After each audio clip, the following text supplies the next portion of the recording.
Okay, ito ang aking panibagong reaksyon. Kumusta mga kababayan natin? Ito ang mga mainit, no?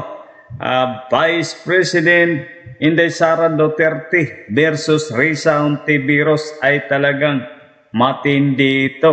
Ang kanilang sagutan, lumabas na ang tapang ni Vice President Inday Sara Duterte. Panoorin natin ito kung paano sinupalpal si Risa Hontiveros dito. Chair, the book is not for sale. We only pay for the publication of the book. And we will send Senator Hontiveros a copy so that she will know what is the content of the book. Oh, this question is not only for me, Madam Chair, para rin para sa mga kasama dito sa budget hearing. Baka ilang araw pa bago mapadala at mabasa ko, which I certainly will. But I am asking a question bilang isang mambabatas sa head of agency ng isang opisina sa executive dito sa budget hearing na to. Simpleng tanong, tell us more about the book, Isang Kaibigan, at ilang kopya nito ang bibilihin ng gobyerno sa halagang 10 milyong piso at i-distribute sa kasama ng mga bags sa 1 million learners sa remote communities, Madam Chair. Madam Chair, this is an example of politicizing the budget hearing through the questions of a senator. Ang problema niya kasi, nakalagay yung pangalan ko doon sa libro. At yung libro na yan, ibibigay namin doon sa mga bata. At yung mga bata na yan, may mga magulang na boboto. At yung pangalan ko ay nagkalat doon sa kung saan man ibibigay yung nainggit ito libro. Si Risa pala. Madam Chair, si Risa. We commit to send tomorrow everyone in this room a copy of the book. Madam Chair, hindi ko maintindihan yung ugali ng ating resource person. It is a simple question. Paulit-ulit na this is politicizing. Ang VP ang nagbanggit ng salitang boboto. Wala akong sinabing boboto. I'm simply asking, hindi ko ma-imagine we're making so much trouble, so much fuss about a 10 million peso item na itinatanong ko lang simpleng, what is the book about? At ilang kopya ang bibilihin ng gobyerno sa halagang 10 milyong piso at i-distribute. I don't appreciate this kind of attitude, Madam Chair.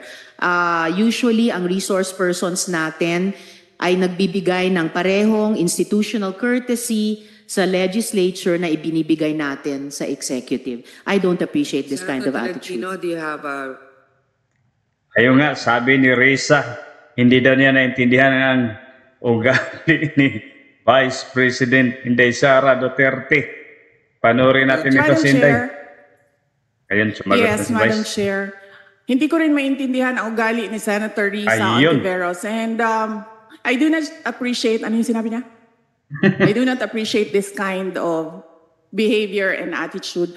Madam Chair, noong 2016, tumatakbo si Senator Risa Hontiveros na senator, nakailang talo na siya. So, dalawa, Madam Chair. Okay, dalawa. Natatakot siya sa pangatlong talo niya, kaya pumunta siya sa Davao, humingi siya ng tulong. Tinulungan siya ng isang kagawad ng Davao na ngayon hindi na siya sinusuportahan. Ayun, na-booking tuloy si Risa. Nagpunta pala sa Davao, nanghingi ng tulong ni Vice President Inday Sara Duterte para lang mananalo. Pagka-senador, natalo na pala ito 2 beses. Na-booking ka tuloy, Risa Hontiveros. Humingi siya ng tulong sa akin, thinking na hindi mananalo si President Rodrigo Duterte. Kinausap niya ako ng kinausap doon sa law office ko sa Davao City. Sabi ko sa kanya, o sige, tutulungan kita. Chinika niya ako ng chinika. Tapos umalis siya. Siyempre, hindi naman siya tumutulong kay Pangulong Duterte. Hindi din totoo yung sinabi ko na tutulungan kita. Tinext niya ako. Pwede ba akong mag-follow up sa hinihingi kong tulong sa boto dyan sa Davao City? So sabi ko sa kanya, okay, sige. So, tinawagan ko at sinabihan ko at pinakiusapan ko ng pinakiusapan si former Congressman Milen Garcia. Sabi ko sa kanya, Kong, tulungan mo ito. Bigyan mo na lang ng ilang barangay mo at ilang mga leaders mo. Ayaw pa siya tulungan ni former Congressman Milen Garcia. Pinakiusapan ko ulit, Kong, please tulungan mo na lang. Nanalo na siya at nung nanalo siya, anong ginawa niya? Siya ang pinakaunang umatake kay President Rodrigo Duterte. Anong tawag sa ugaling ganito? Ayun nga no, mga kababayan natin no, nilahad ni Vice President Inday Sara Duterte ito si Risa Hontiveros nga noong nanalo na pagka-senador, siya ang unang kritiko ni President Rodrigo Roa Duterte. Ayun, lumabas na ang tapang ni Vice President Inday Sara Duterte. Dito lang ang aking reaction ngayon. Maraming salamat.